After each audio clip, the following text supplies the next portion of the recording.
Okay, good morning, good afternoon. Alors, bonjour, bon matin, bon après-midi, tout le monde.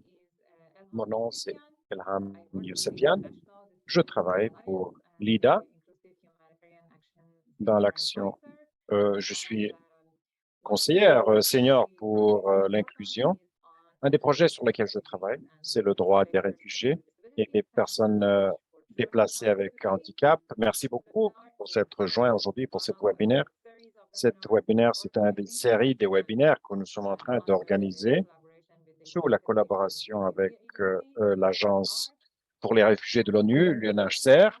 Aujourd'hui, nous allons discuter les mécanismes des droits humains, comment ils peuvent être utilisés pour améliorer les droits des réfugiés avec handicap. Avant de commencer, je voudrais demander à ma collègue Tania de vous donner tout simplement un peu de informations sur la logistique pour s'assurer que vous allez avoir toutes les caractéristiques d'accessibilité de ce webinaire. Alors, Tania, je vous donne la parole. Bonjour tout le monde, je m'appelle Tania et je vais vous expliquer brièvement les caractéristiques techniques. C'est en train de enregistrer. Il y a l'interprétariat international langage de signes et aussi en français, anglais, arabe et espagnol. Un petit bouton CC en bas va vous permettre d'avoir tout le sous-titrage. Si vous avez besoin de sous-titres dans un lieu externe, je vais aussi partager le lien. Le bouton pour l'interprétation tout en bas, présenté comme un globe, va vous permettre d'avoir accès aux canaux de langage spécifiques. S'il vous plaît, suivez selon le langage que vous comprenez. Les participants qui ne peuvent pas ouvrir le microphone. Si vous avez des questions, s'il vous plaît, laissez-les dans la section de questions et réponses. Notre équipe va suivre le chat box et va essayer de répondre aux questions durant l'événement. Si vous avez des questions d'accessibilité, s'il vous plaît, envoyez un message privé, soit à l'IDA secrétariat ou à RG, et nous demandons à toutes les intervenantes de respecter le temps et aussi de éteindre leur caméra s'ils ne sont pas en train de parler et nous demander de parler assez lentement pour que les interprétariats peuvent suivre. Merci beaucoup. Merci beaucoup, Tania. Voilà, c'est Ricardo ici qui parle. Je travaille avec Elham, mais de l'Agence des réfugiés de l'ONU. Mon titre, c'est officier de protection pour l'inclusion de l'handicap. Et nous avons organisé une série de webinaires pour voir cette deuxième année de collaboration avec l'IDA et l'UNHCR. Il y a beaucoup de places de travail que nous avons explorées cette année. Des discussions, comment la Convention sur les droits des personnes avec handicap et le droit des réfugiés sont en train d'interacter. Et vous allez avoir une chance de joindre un webinaire sur cela dans quelques semaines et aussi préparer pour le Forum global des réfugiés prochain qui va se tenir à peu près dans un an, fin 2023. Il y aura aussi un webinaire aussi. Et nous avons aussi discuté durant ces 2 dernières années le support pour la coordination et l'engagement avec les mécanismes de droits humains. Comme vous savez, ce type de mécanisme donne une chance pour nous tous, entités de l'ONU, organismes de personnes avec handicap, ONG, pour faire le suivi, le respect des membres d'État, avec les droits humains, leurs responsabilités sur les autres instances de traité. Aujourd'hui, nous allons explorer comment c'est possible de mettre à la lumière les questions qui sont reliées sur les personnes avec handicap, qui sont des réfugiés ou qui sont apatrides, ou aussi d'autres qui sont sur le mandat joint pour l'Agence de l'ONU pour les réfugiés, l'IDA. Nous allons entendre les expériences et aussi les conseils de deux experts clés.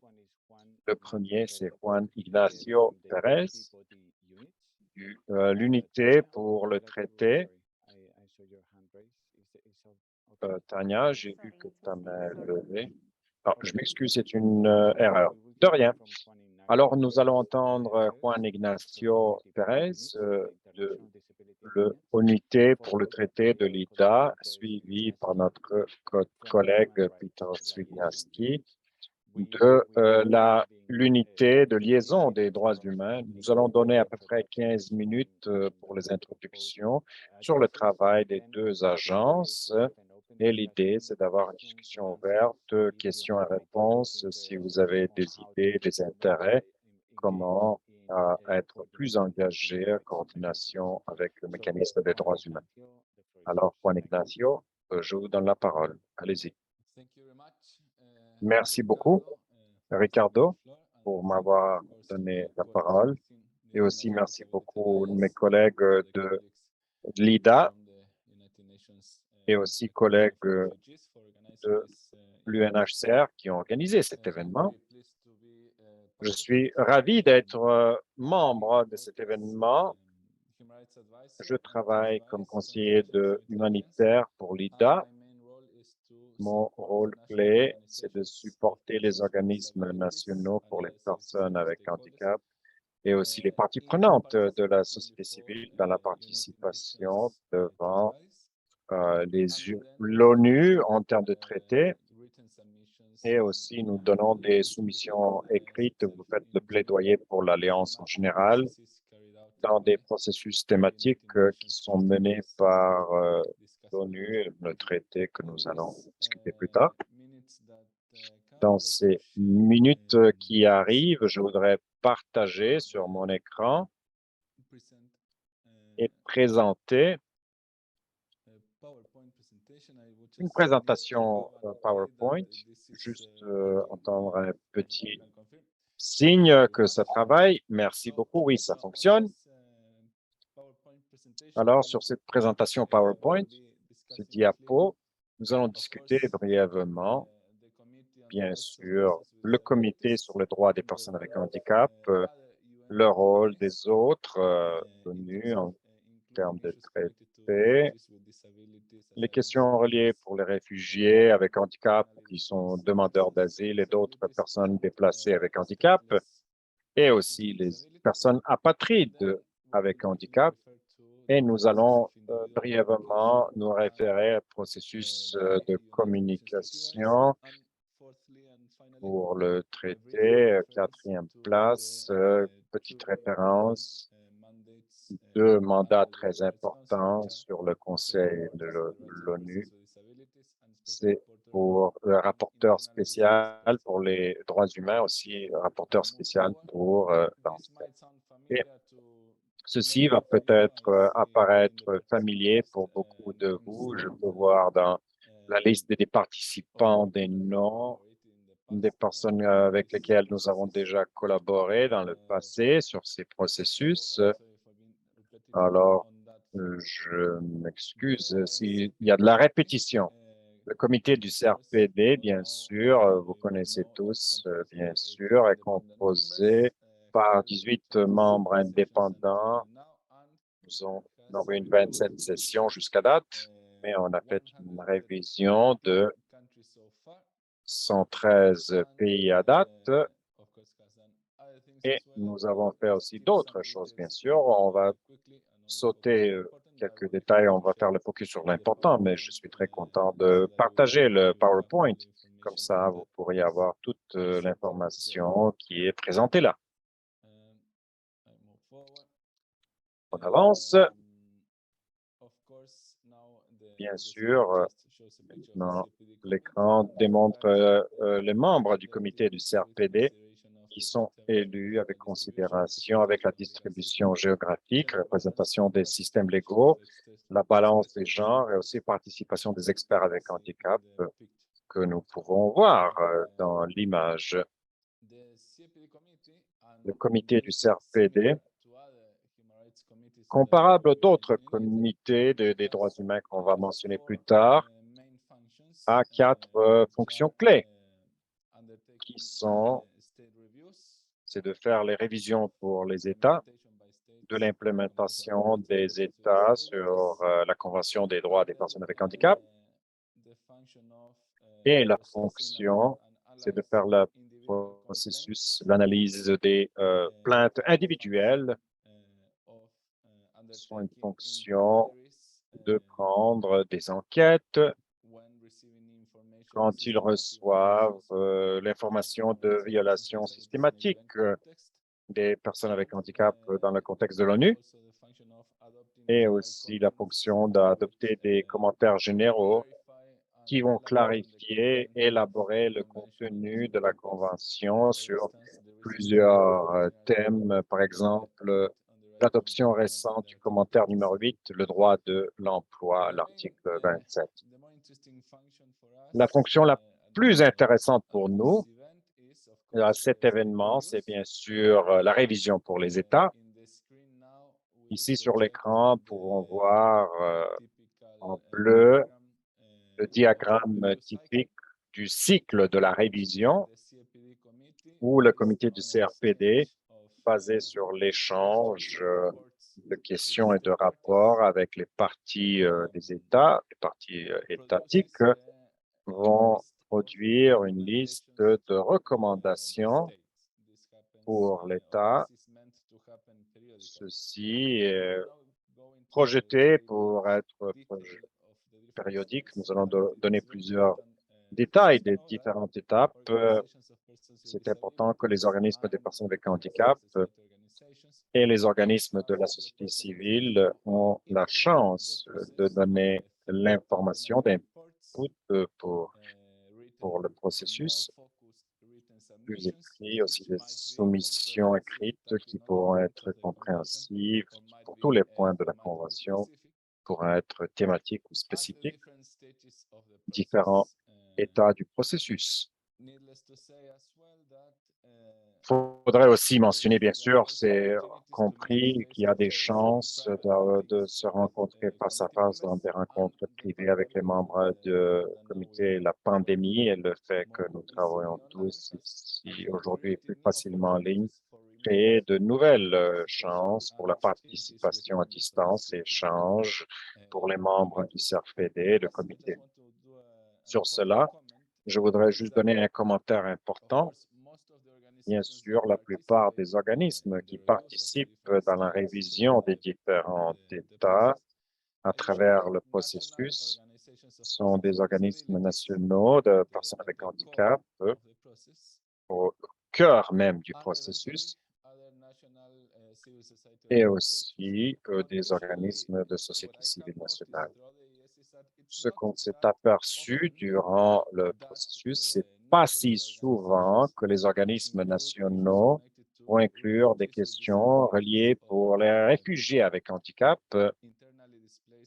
ou des personnes internement déplacées avec handicap, demandeurs d'asile et les apatrides, et aussi des migrants avec handicap.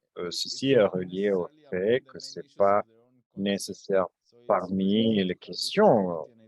C'est bon d'avoir cette activité que parmi vos collègues, on peut aussi promouvoir la participation des autres groupes avec handicap, soit que ce soit en coordination avec d'autres organismes, même si c'est entre différentes soumissions pour le comité du CRPD et d'autres corps de traités de l'ONU.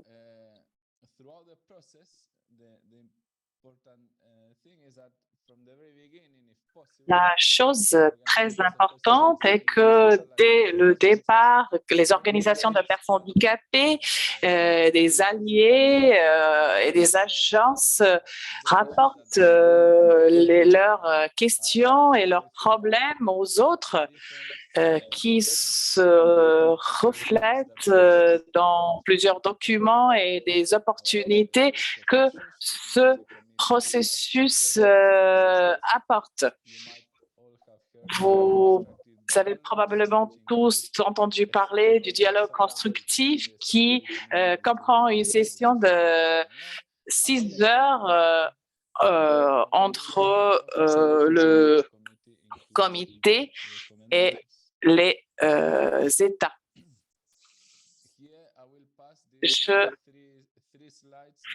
J'ai 3 diapositives qui sont liées aux exigences techniques des documents soumis pour les acteurs. Et vous verrez que beaucoup de détails ici qui ne sont pas importants en ce moment, mais il faut que vous puissiez les lire. Bien sûr, vous avez ici les délais, les sources typiques à utiliser, etc. Je rentre un peu plus dans la substance aux questions liées au groupe sur lesquels porte ce webinaire. Nous pouvons dire que le comité sur la CDPH va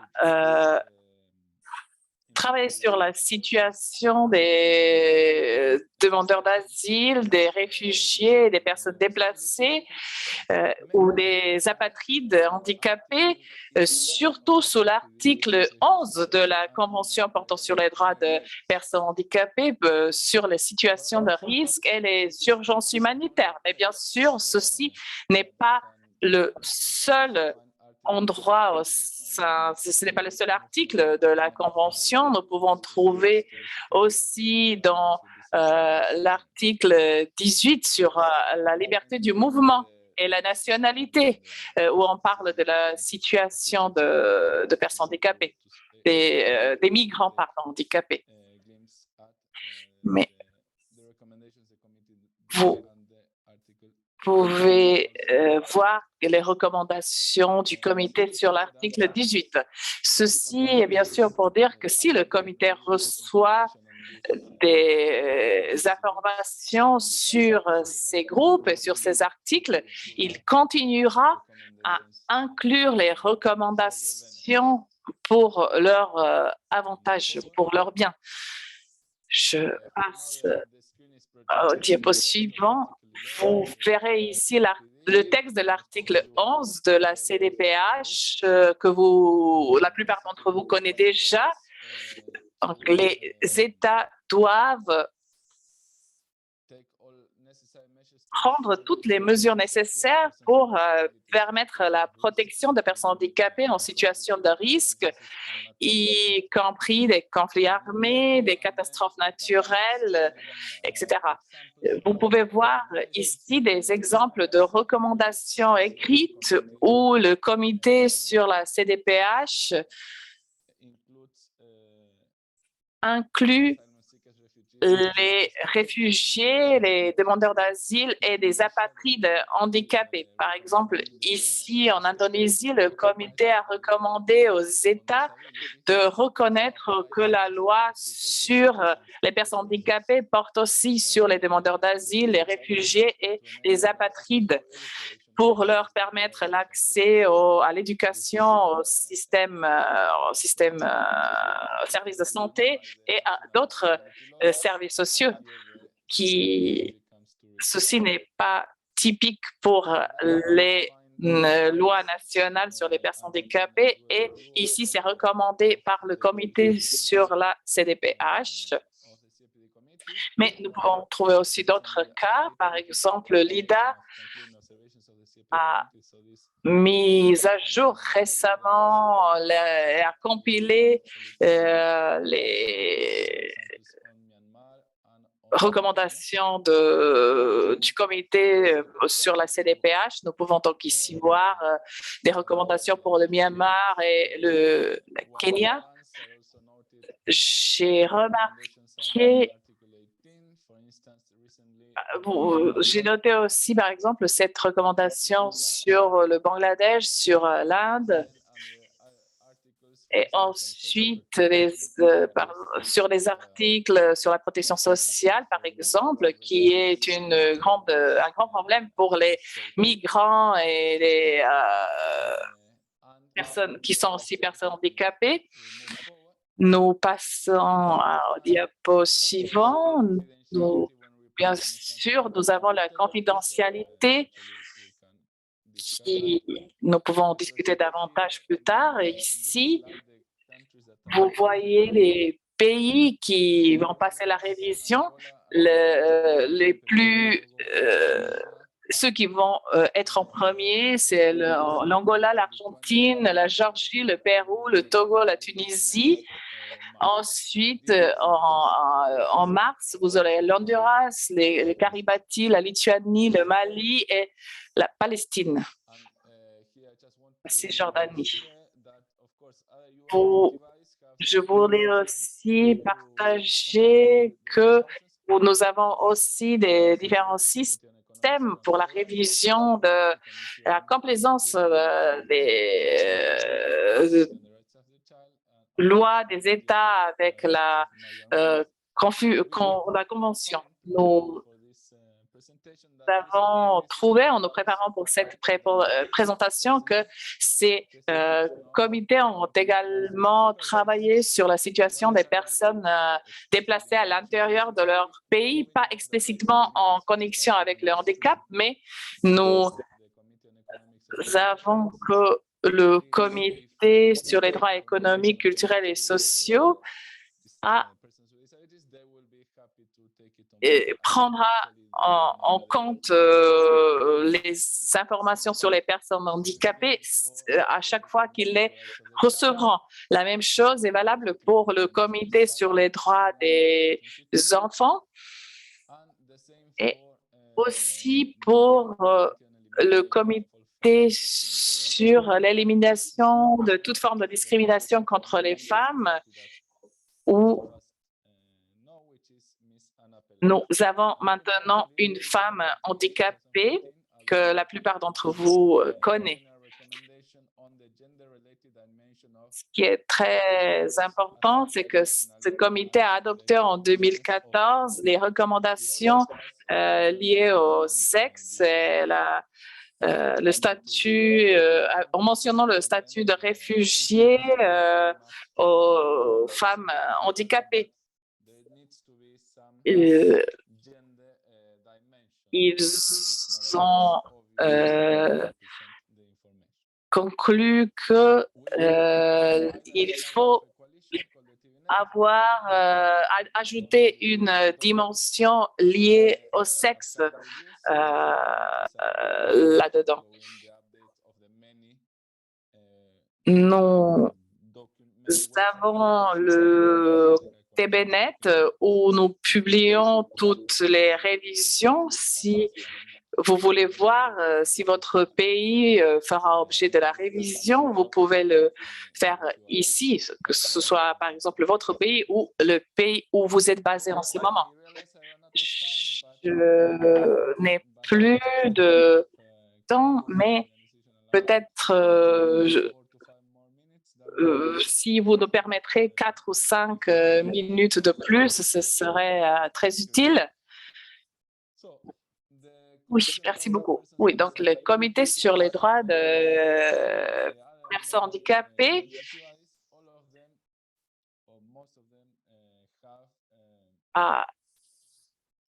comme les autres organes de traité de l'ONU, ont des fonctions qui dérivent des protocoles optionnels. Et l'une est de recevoir les plaintes individuelles des personnes qui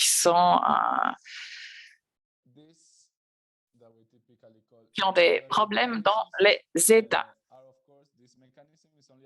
Ce mécanisme n'est accessible que pour les pays qui ont ratifié le protocole optionnel du traité en question. Donc, s'il s'agit des enfants réfugiés, nous chercherons à nous approcher du comité sur les droits des enfants, mais nous devons nous assurer que le pays que nous accusons de violation des droits de l'homme a ratifié le protocole. Il est important de savoir que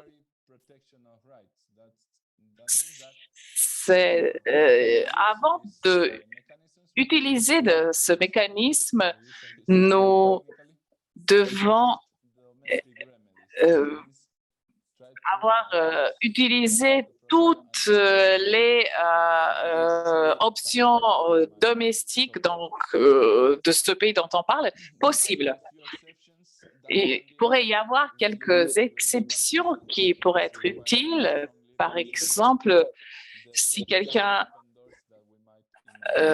défend son cas très ardemment, il pourrait ouvrir aussi d'autres possibilités. Nous avons aussi la possibilité de demander des mesures intérim pour que les différentes comités puissent réagir immédiatement et demander à l'État d'arrêter ou de faire quelque chose pour éviter des dommages irréparables pour la victime. Ceci est un peu, disons, caché du grand public, mais cela peut être très important, surtout dans le contexte dont nous discutons aujourd'hui. Et je vais vous montrer un cas où cela a eu beaucoup d'impact, comme un exemple. Je ajoute aussi le lien vers le site si nécessaire. Le comité sur la CDPH a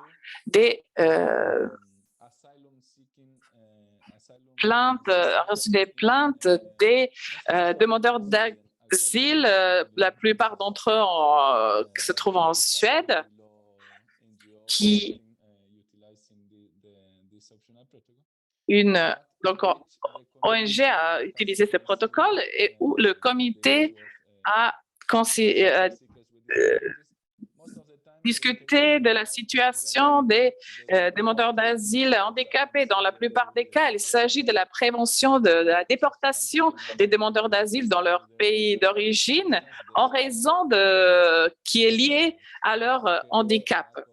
Par exemple, le manque de services appropriés pour par exemple, les personnes autistiques, qui était le cas ici.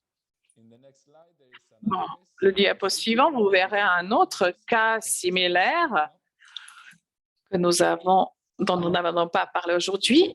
Et nous avons ici un cas qui n'est pas lié aux personnes handicapées en elles-mêmes, mais qui est lié aux enfants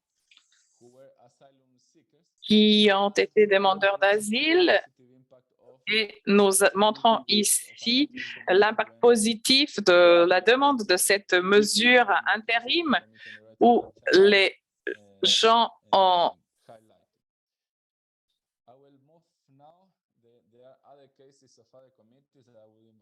présenté leur cas au comité sur les droits des enfants. Donc, je vais maintenant parler de deux autres choses. Donc, le travail sur le rapporteur spécial sur les personnes handicapées, M. Gérard Keane, qui a adopté deux rapports très importants à ce sujet. Et ce qui est aussi important, c'est qu'il peut recevoir des informations et avoir la communication avec les États pour exprimer leur inquiétude ou demander la protection des droits des personnes handicapées. Nous avons récemment eu une connexion avec la situation des enfants handicapés en Ukraine. Et enfin, nous avons le rapporteur spécial sur les droits de l'homme de personnes déplacées à l'intérieur du pays, Mme Cecilia Jiménez Damari, qui a aussi la possibilité de recevoir directement des informations et d'engager la communication avec les États parties. Ce qui est important pour ces deux rapporteurs spéciaux, c'est qu'ils peuvent travailler en lien avec n'importe quel pays membre de l'ONU, qu'ils aient ratifié le traité sur les droits de l'homme ou pas. Je m'excuse d'avoir parlé aussi longtemps et d'avoir parlé aussi rapidement. J'espère que ceci a été utile et j'ai eu aussi l'occasion de partager cette présentation PowerPoint pour que les gens comprennent mieux ce sujet. Merci. Merci beaucoup. C'est Ricardo ici. Il y avait deux questions dans la boîte de questions sur l'accès des enregistrements à les matériaux. Nous allons partager les matériaux d'enregistrement qui sont importants avec tout le monde qui est enregistré pour le webinaire. Ne vous en faites pas. Si vous avez d'autres questions, s'il vous plaît, écrivez-la. Je pourrais aussi faire une recommandation de suivre le lien pour les sous-titrages. Je pense que nous avons un problème avec le sous-titrage. Le sous-titrage automatiquement ne travaille pas si bien que ça, mais le lien pour le sous-titrage externe fonctionne très bien. Si vous pouvez arrêter de partager Juan Ignacio, et je vais partager l'écran pour notre prochain collègue Peter de l'unité de liaison pour les droits humains. Je vous donne la parole, Peter.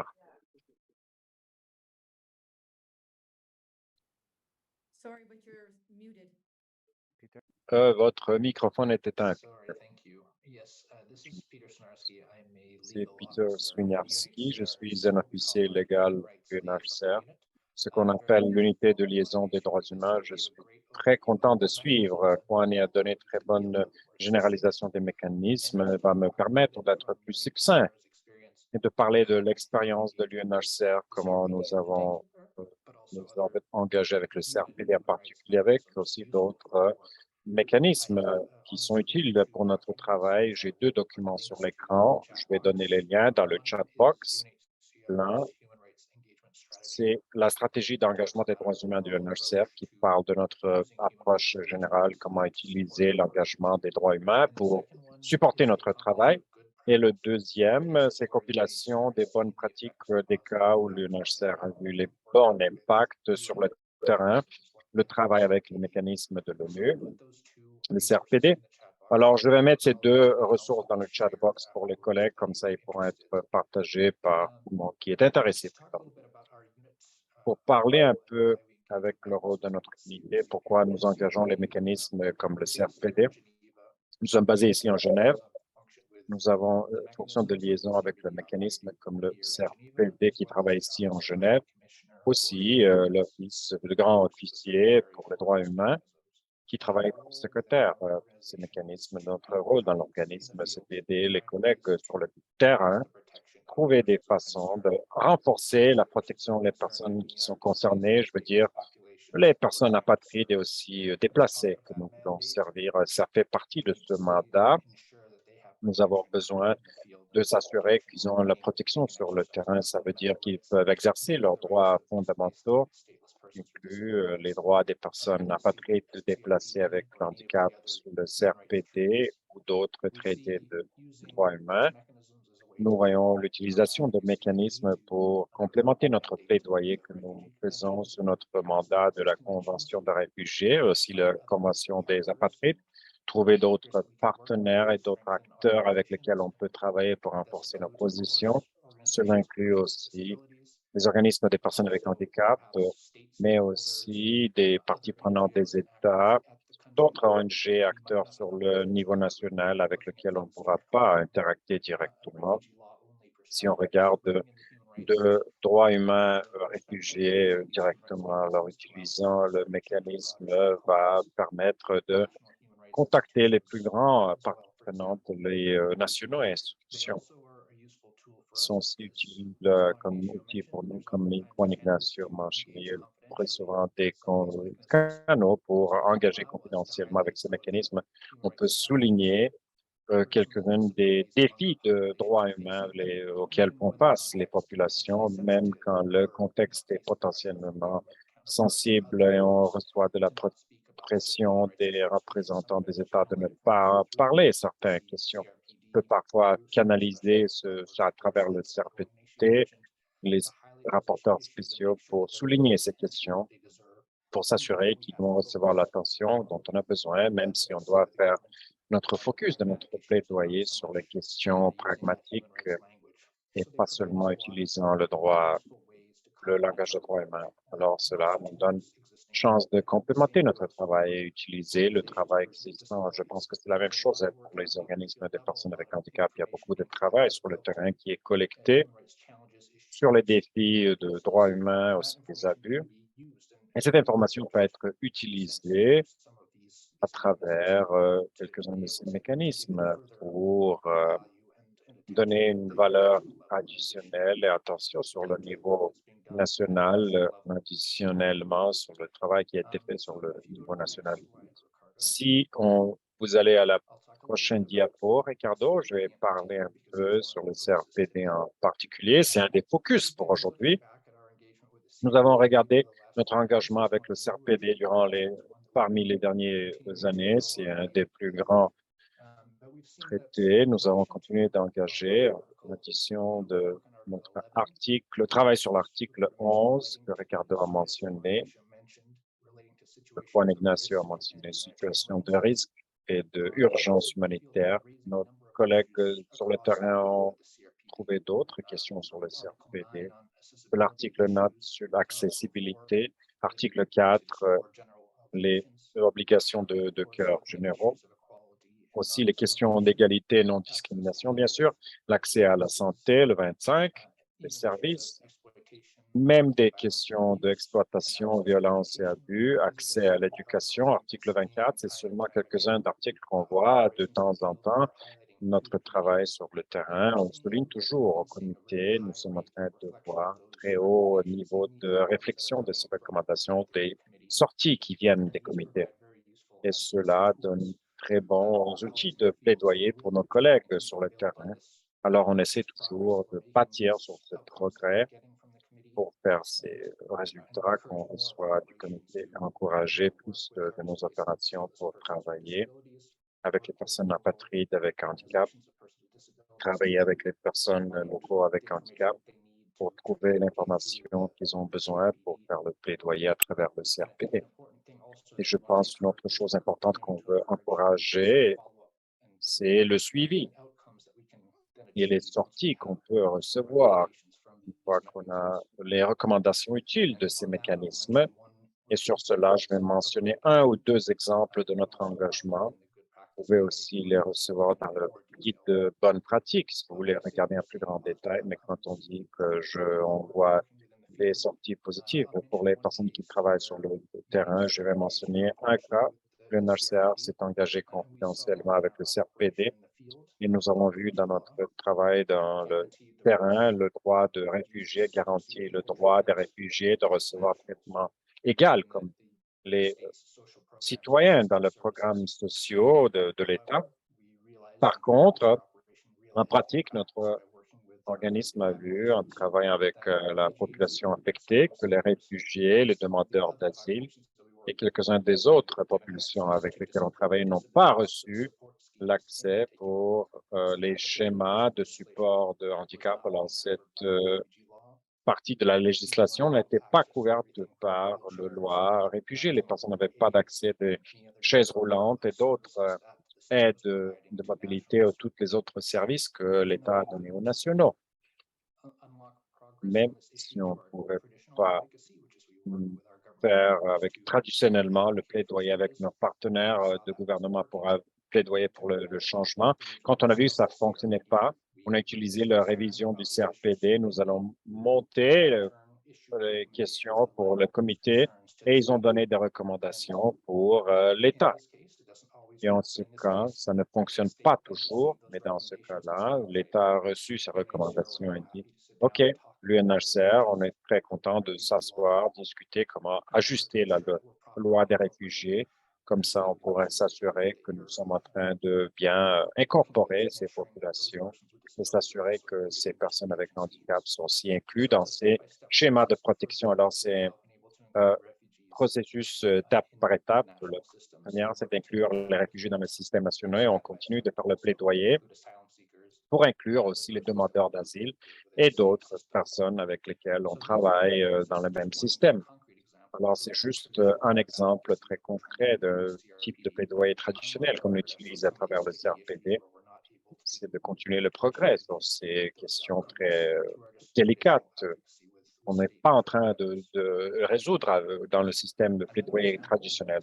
Un autre exemple, ça c'est plus large, avec notre collaboration et participation avec le CRPD. Nous avons aussi essayé d'avoir un haut niveau de participation dans la conférence des parties étatiques. Les parties étatiques de ce traité se mettent ensemble de temps en temps pour discuter l'implémentation du traité et d'autres questions reliées. Nous avons eu notre haut commissaire participer dans une de ces rencontres. Ricardo aussi, parmi d'autres collègues, ont aussi discuté dans le CRPD pour faire la sensibilisation, les questions importantes reliées aux réfugiés, personnes apatrides. Et cela, je pense, va aider à travers tout le travail que le comité fait, dans ses recommandations générales, commentaires généraux, la guide générale donnée pour l'institutionnalisation, pour s'assurer la guide qu'ils vont produire, va faire la référence aux personnes apatrides aussi, réfugiés, quand ils vont penser à cette implémentation, on va voir ces points, songer comment la situation de l'apatride et le déplacement pourrait être un facteur pour la protection qu'ils doivent donner. Alors, si on va à la prochaine diapo, je ne vais pas prendre encore beaucoup trop de temps, juste mentionner quelque chose, un peu d'autres choses. Nous avons développé la guide pour les collègues dans le terrain pour leur clarifier, leur aider rapidement à identifier où certains articles peuvent avoir un aspect qui fait référence aux personnes déplacées et apatrides. Ici, nous avons juste quelques exemples, deux articles que nous avons fait pour cela. Accessibilité, article 9. Égalité et non-discrimination, article 4. Nous avons identifié quelques questions que les opérateurs sur le terrain doivent considérer que les obligations sur ces articles sont satisfaits pour les personnes déplacées apatrides. Nous sommes contents de partager avec les personnes qui veulent nous contacter après le webinaire, mais on s'attend à avoir un peu plus de discussions parmi nos employés où les droits des réfugiés, aussi des déplacés, aussi des apatrides peuvent être soulignés avec le CRPD, comme Juan Ignacio a mentionné, avec d'autres corps de traités qui sont très intéressés, bienvenus d'avoir entendre la discussion avec le UNHCR et aussi le LIDA, où il y a des questions d'intersectionnalité, particulièrement avec leur mandat. Nous travaillons sur des cas individuels aussi. Nous ne l'avons pas fait régulier avec le CRPD, mais nous sommes très contents d'avoir l'exemple partagé sur la Suède. Je pense que c'est quelque chose qu'on veut aussi encourager. C'est la chance d'utiliser des cas individuels à travers les corps de traité. On pourra utiliser cela plus pour les personnes déplacés, apatrides. On veut aussi travailler avec le rapporteur spécial et les procédures spéciaux. Il y a beaucoup de chances à travers ces visites de pays que Juan Ignacio a mentionné pour avoir une synergie, collaborer avec les organismes des personnes avec handicap pour canaliser ces informations, ces rapporteurs durant ces visites. Comme ça, ils vont se rencontrer avec des gens qui ne sont pas des citoyens nationaux avec handicap, mais aussi ceux qui pourront être dans des cas de réfugiés ou d'autres types de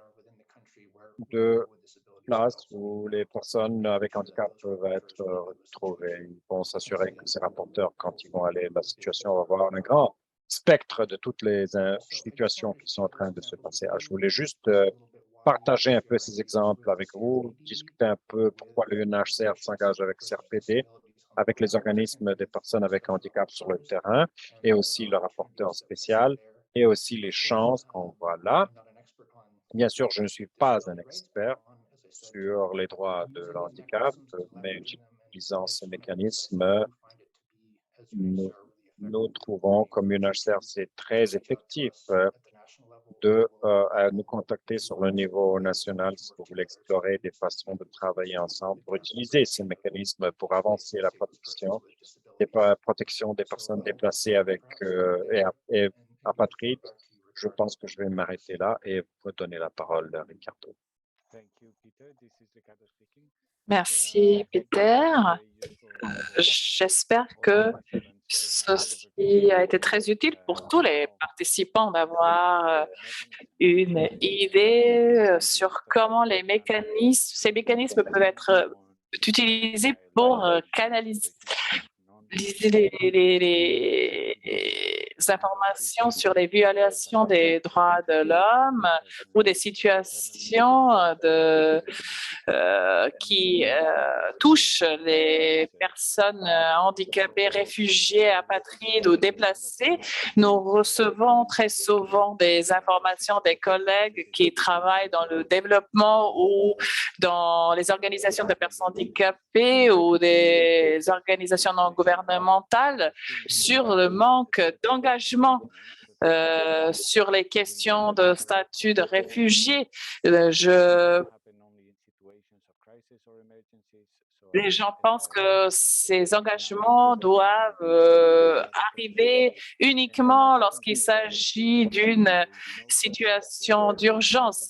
Mais je dois dire qu'il n'y a pas de contexte où nous n'avons pas de réfugiés, mais nous avons des contextes seulement où les réfugiés sont visibles dans notre travail. Donc, cela est valable pour tous les pays du monde et il s'agit de notre responsabilité de donner un espace à cette question. Nous avons déjà reçu des questions, je vais les lire. Et Juan Ignacio ou Peter peuvent répondre. Nous avons une question de Juan Cobeñas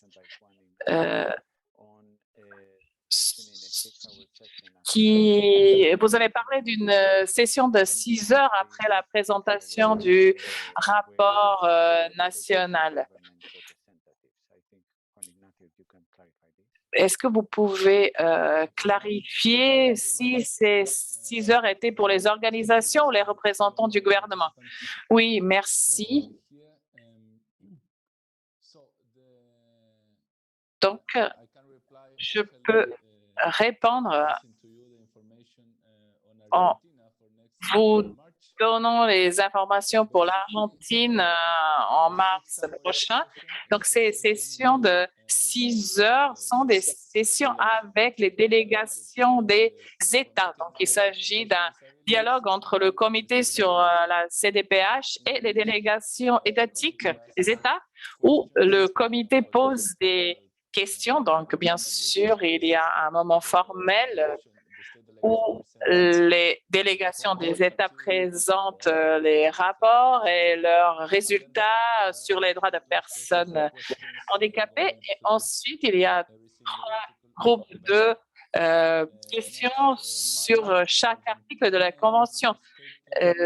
En mars prochain pour l'Argentine, cette session aura lieu le 15 mars de 3 heures à 6 heures de l'après-midi et le lendemain aussi de 10 heures à 1 heure.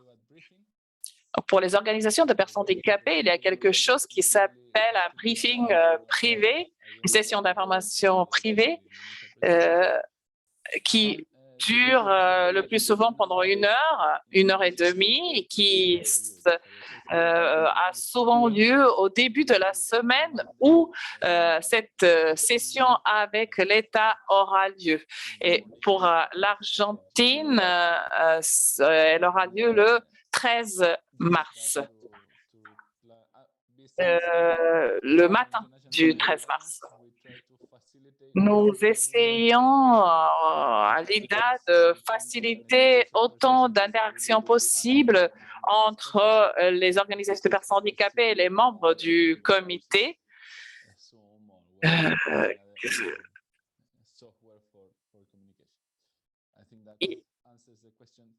Je pense que cela répond à cette question. Merci, Ricardo.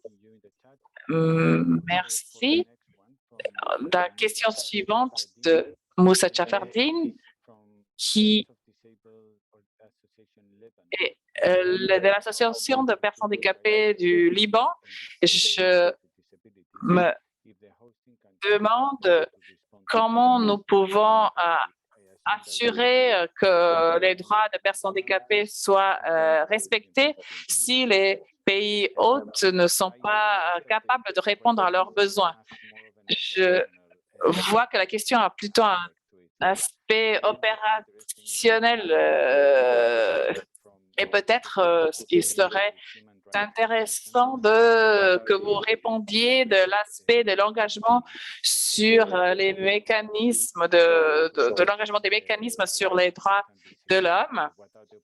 Quelles sont les opportunités de la perspective des droits de l'homme et de la perspective opérationnelle? Je vous donne la parole. Peut-être Peter, vous voulez commencer? Oui, merci Ricardo et merci pour la question. Je pense qu'il s'agit d'une question pertinente dans beaucoup de contextes où il est clair qu'il n'y a pas de ressources pour tous les services nécessaires. Mais je pense que nous devons, dans ces cas, attirer l'attention internationale à ces questions où on pourrait utiliser des mécanismes de la CDPH. Bien sûr, cela pourrait aider à apporter plus de ressources dans ce domaine, mais aussi pourrait être une base pour chercher un soutien international, intéresser le donateur pour des projets. Cela donc pourrait être un instrument pour trouver des donateurs, des bailleurs de fonds pour pouvoir offrir plus de services pour les personnes déplacées. Nous pouvons donc aussi utiliser cela pour montrer des lacunes du système. Merci, Juan Ignacio. Vous voulez ajouter quelque chose? Merci, Ricardo. La pertinence des différentes recommandations des révisions des États aide à augmenter, à aider, à soutenir le plaidoyer des organisations pour utiliser les termes spécifiques aux droits de l'homme. Il s'agit des opportunités qui sont dans le contexte des révisions de la mise en œuvre des différentes convention suit un calendrier et chacun de ces organismes de traités a une liste des révisions qui arrivent bientôt. Et si vous voulez trouver des pays intéressants, vous pouvez préparer les informations focalisées en espérant d'obtenir des recommandations aussitôt que possible pour augmenter, pour sensibiliser sur la question et aussi pour influencer le travail des équipes locales de l'ONU et pour être toujours présent dans le contexte du travail de la machinerie de l'ONU, y compris le haut commissaire pour les droits de l'homme, pour les réfugiés. Et maintenant, sur une approche plus spécifique et l'utilisation des protocoles, cela devient un peu plus technique. Et il s'agit d'un travail basé sur cas par cas. Il faut d'abord voir s'il existe des opportunités nationales pour se plaindre contre l'administration et le gouvernement, donc au niveau national, en utilisant des instruments prévus par les lois nationales, et si cela n'apporte pas des résultats, ensuite il faut rentrer dans le champ international. Bien sûr, cela exige des ressources, des avocats, etc. Et finalement, on peut avoir des exceptions qui nous permettent de nous adresser directement, de passer directement au champ international et de nous adresser au comité et d'avoir la réaction de ces comités et aussi des États. Donc, ceci est aussi sur la base de cas par cas qui dépend beaucoup du système de communication du rapporteur spécial, mais j'insiste sur cette approche de cas par cas. Oui, merci. Je vais maintenant passer à la question, une question liée de Sylvester Katotoka, qui a aussi un aspect opérationnel.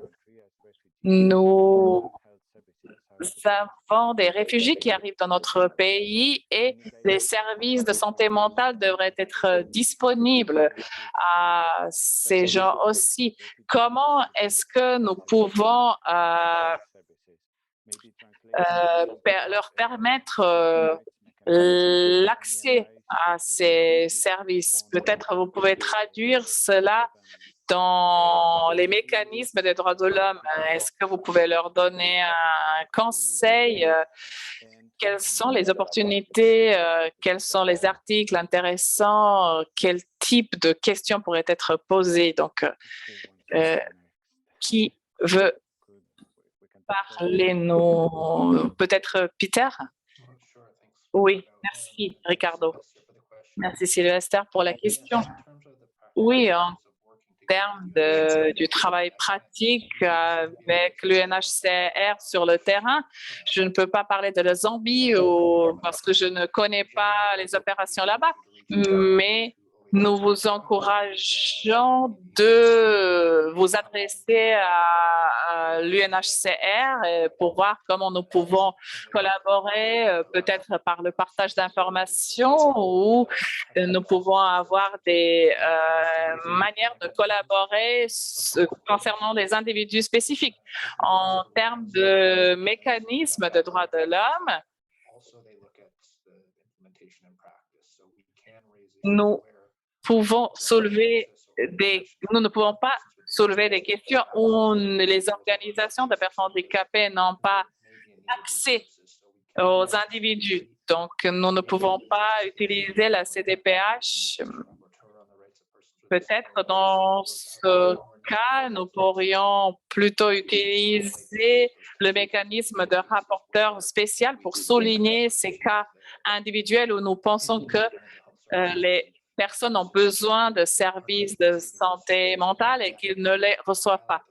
Peut-être pour mettre de la lumière sur ces cas, cela faciliterait l'accès à ces services.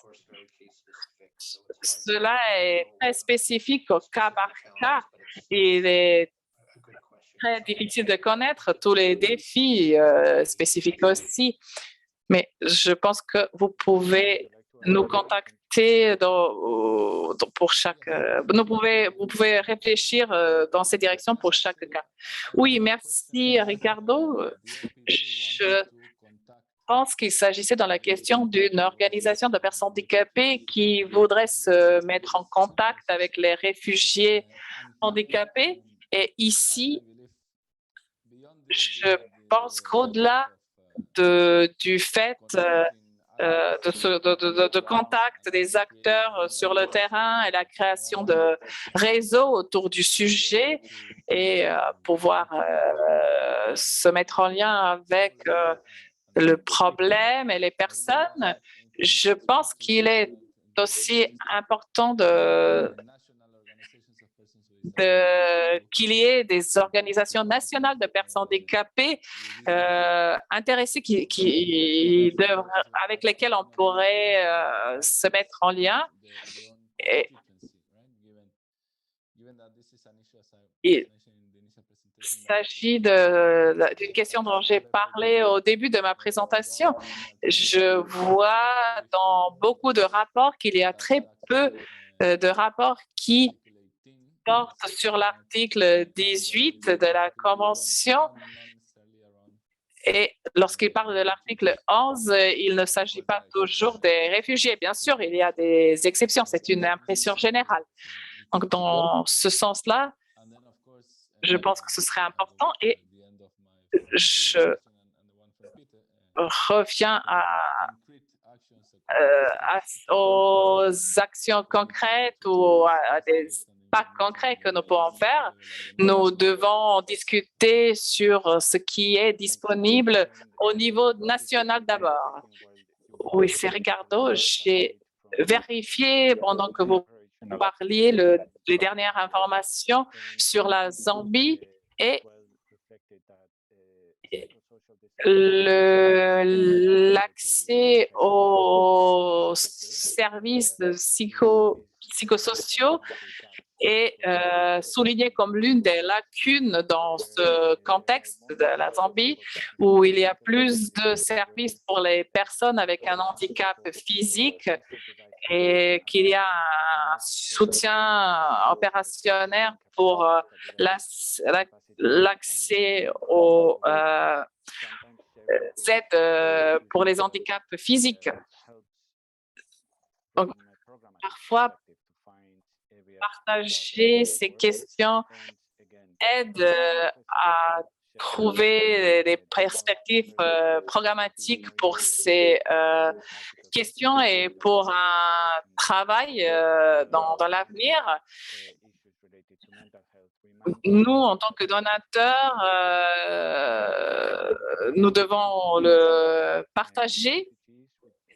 Les États membres pourraient être aussi plus intéressés d'avoir des informations. Je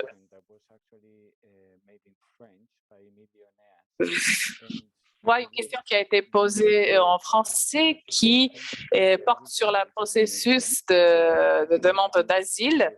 Je pense que on en parlera lors de notre webinaire le 21 novembre sur les demandeurs d'asile, la loi sur les réfugiés et la CDPH. La question posée de la personne demande si un demandeur d'asile qui est déjà dans un autre pays doit apporter une preuve qu'il est de déplacement de son pays d'origine. Donc, il s'agit des procédures d'asile. Peut-être parfois il est important d'avoir un certificat du handicap, ce qui a été souligné dans la crise en Ukraine. Est-ce qu'il y a quelque chose dont vous voulez parler? Peut-être maintenant nous allons commencer avec Ignacio. Merci, Ricardo. Très brièvement, je peux dire certainement, on peut trouver à l'intérieur de la jurisprudence du comité CRPD les critères qui vont demander tout d'abord toutes ces procédures de demandeurs d'asile sont accessibles et inclusives pour les personnes avec handicap. Et secondement, tenant compte des 2-3 cas avec lesquels on fait face le comité, le CRPD, pour les demandeurs d'asile qui, à cause de leur handicap, auront fait face à un mal irréparable au pays où ils devaient être déportés. Je pense, je conclus que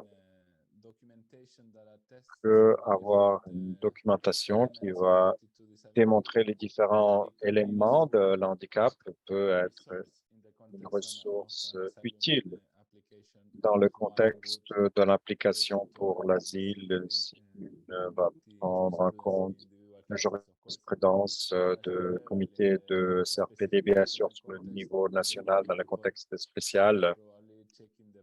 Il y aura certainement des personnes qui vont vérifier les pros et contre pour cette approche, dépendant de comment le statut d'un réfugié est donné dans chaque contexte. En pratique, outre le texte de la loi écrite, ça sera ma réaction à cette question, Ricardo. Merci.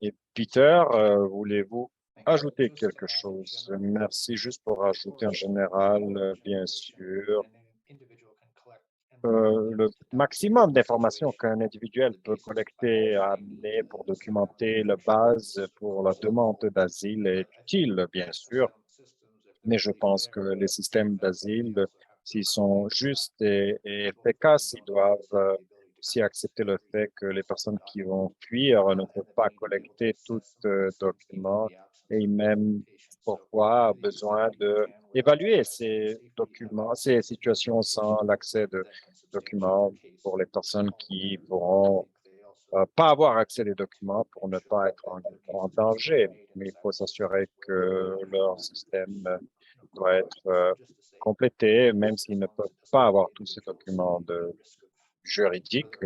Oui. Alors la réponse est oui, autant que cela ne va pas mettre en danger l'individu ou sa famille en demandant ces documents. Nous allons passer à une autre question. Je pense que c'était une référence à ce qui était mentionné par Juan Ignacio pour les procédures. Je pense que c'est des cas individuels sur ce qui se passera dans des pays qui n'ont pas ratifié le CRPD. Juan Ignacio? Oui. Merci beaucoup, Ricardo. Les pays qui n'ont pas ratifié le CRPD, bien sûr, ne sont pas révisés par le comité de le CRPD. S'ils n'ont pas ratifié la convention, bien sûr, ils n'ont pas ratifié le protocole optionnel non plus. Alors, cela ne peut pas utiliser le protocole optionnel. Alors, l'alternative que le système offre, le système international, c'est soit d'autres traités qui vont suivre les conventions que l'État a ratifiées. Si l'État, par exemple, a ratifié le Convenant international pour les droits culturels, les droits humains, et vérifier pour chaque cas si l'État a aussi ratifié un protocole optionnel pour soumettre une plainte individuelle. Sinon, comme je mentionnais, jusqu'à la fin de la présentation, le travail du rapporteur spécial sur les droits des personnes avec handicap, le rapporteur spécial pour les personnes déplacées internement ne dépend pas de la ratification d'un traité en particulier. Alors, une personne qui, dans un pays qui n'a pas ratifié le CRPD, peuvent partager l'information sur la violation des droits comme personne avec handicap pour le rapporteur spécial pour les personnes avec handicap.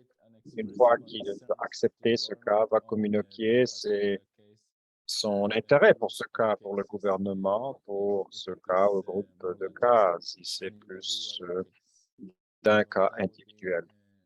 Alors, cela serait la réplique complète pour cette situation dépendante du pays. Ça peut aussi être un système régional de droits humains comme le droit américain, interaméricain pour les droits humains, pour le Cour africaine des peuples et droits humains et sa commission. Et bien sûr, chacun d'eux ont différentes similaires, mais différents types de requiers.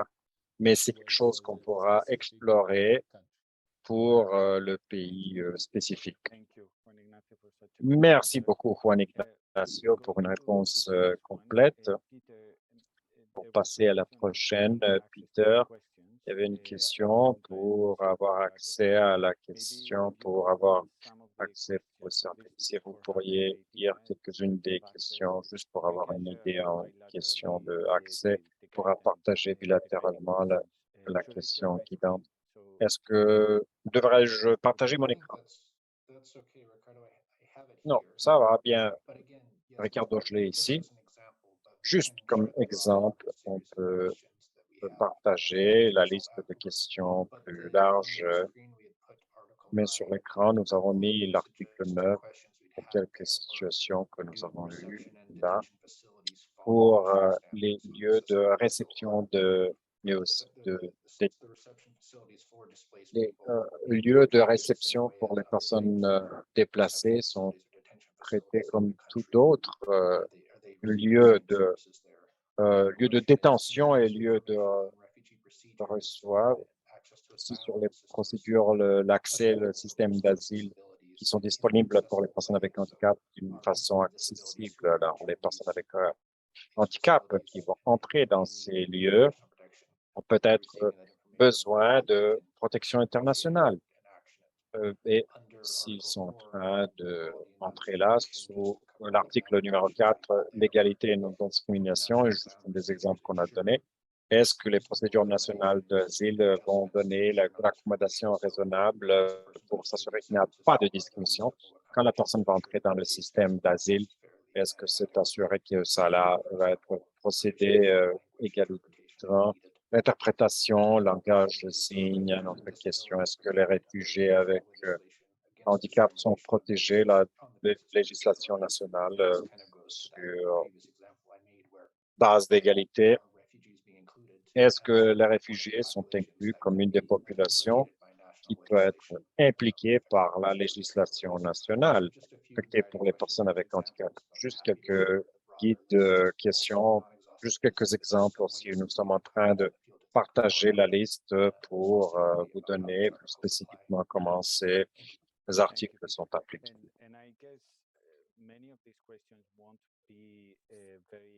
Je suppose que beaucoup de ces questions ne seront pas étranges pour les collègues qui travaillent dans les organisations de personnes handicapées qui connaissent la CDPH, mais il s'agit plutôt de les appliquer dans les situations expérimentées par les réfugiés dans les différents contextes. Et je vous invite à utiliser les opportunités de coopération. Par exemple, nous avons des réponses, des réactions intéressantes que nous avons vues au Mexique où l'Organisation nationale de personnes handicapées a soutenu l'évaluation de l'accessibilité des espaces de réception.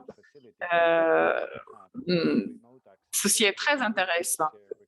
Nous pouvons ensuite partager des recommandations sur comment améliorer l'accessibilité en coopération avec les autorités. Cela pourrait être intéressant. Je vais passer à la question suivante qui porte de nouveau sur les situations de réfugiés et de l'apatridie liées avec le trafic d'êtres humains.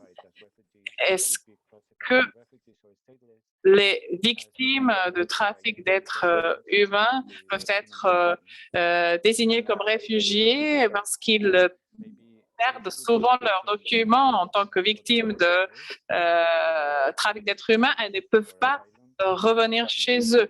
Je pense que ceci est plutôt une question pour le webinaire du 21 novembre qui portera sur l'asile, mais peut-être que Peter et Juan Ignacio peuvent nous dire comment les mécanismes sur les droits de l'homme pourraient nous aider dans ces situations.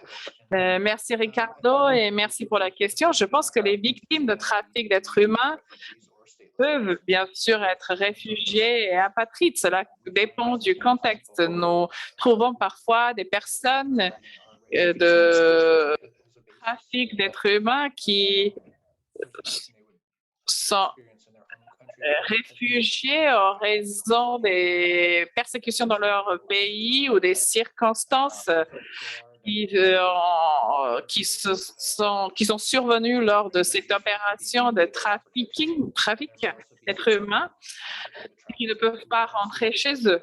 Nous avons aussi rencontré des victimes de trafic d'êtres humains qui sont apatrides, mais ils ne seront pas nécessairement des réfugiés ou des apatrides parce qu'ils n'ont pas de documents. Mais certains d'entre eux peuvent être qualifiés en tant que réfugiés ou apatrides. Je peux parler des lignes directrices sur la protection internationale, le nombre 7 dans le chat, qui donne plus d'analyse des textes législatifs sur quand la personne qui a été victime de trafic d'êtres humains peut être un réfugié.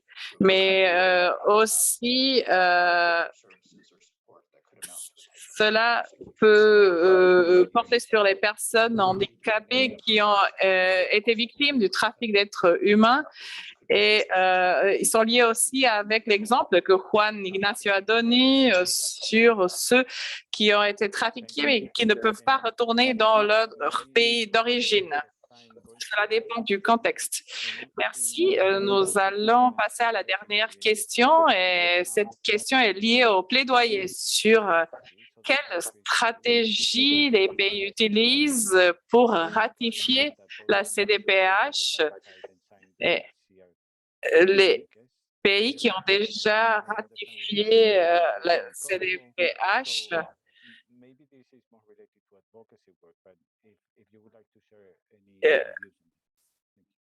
il faut clarifier un peu cette situation. Merci Ricardo. Tout d'abord, je vais vous dire d'abord que 185 pays ont ratifié la CDPH. Déjà, je ne sais pas de quel pays provient la question, mais nous avons certains pays qui n'ont pas ratifié donc, la Convention et environ 100 pays ont ratifié le protocole optionnel de la CDPH. C'est pourquoi nous ne discutons pas des stratégies de ratification, mais cela dépendrait beaucoup du contexte national sur donc cette meilleure stratégie en dépendrait beaucoup. Et il faut voir ce qui est requis par la constitution du pays pour pouvoir ratifier une convention. Je peux imaginer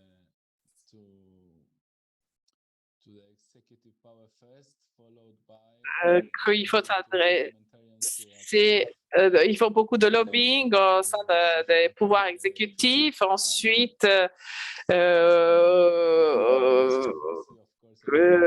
pour les parlementaires, pour valider cette décision. Mais nous devons prévoir aussi beaucoup d'activités envers les organismes législatifs nationaux et des officiels. Peter, est-ce que vous voudriez compléter de la perspective de l'ONU ce qui est nécessaire en tant que plaidoyer vers les pays pour ratifier les conventions, les traités? Je pense que cette question est complémentaire avec les mécanismes sur les droits de l'homme parce que nous faisons souvent des plaidoyers pour la ratification des différents traités par un engagement avec le rapporteur spécial, par exemple, qui pourrait se rendre dans ce pays. Les décisions doivent être prises donc, par les partenaires et par les institutions exécutives, mais nous pouvons donc utiliser aussi d'autres mécanismes liés aux droits de l'homme, en fonction du contexte. Nous avons donc répondu à toutes les questions et nous nous trouvons à la fin de cette session. Peut-être, oui, une dernière question. Comment les organisations de personnes handicapées peuvent être engagées? Peut-être c'est une question pour tous. Quelles sont, ce pourrait être une remarque de clôture. Qu'est-ce que peuvent faire les organisations pour s'engager dans les droits de l'homme, dans les mécanismes portant sur les droits de l'homme? Merci, Ricardo. Je vois que le Cameroun fait partie du comité contre la torture sur les droits civils et politiques. Ensuite, convention sur l'élimination de la discrimination contre les femmes, le convenant sur les droits culturels. Le Cameroun n'a pas ratifié la CDPH, mais pour les collègues du Cameroun et pour les collègues des autres pays, je vous invite tous à voir le calendrier des révisions des prochaines révisions, et lorsque vous voyez votre pays ou le pays duquel vous voulez parler, je vous prie de vous mettre en contact avec nous et nous serons contents de pouvoir vous aider, soutenir votre participation, vous donner des informations. Le travail là, sur cette question dépend la plupart du temps sur vos capacités de travail en tant qu'organisation au niveau national, et elle peut être combinée avec des opportunités de financement pour les pays spécifiques. Ces informations arrivent assez tôt pour pouvoir planifier nos activités. Et ceci serait mon conseil.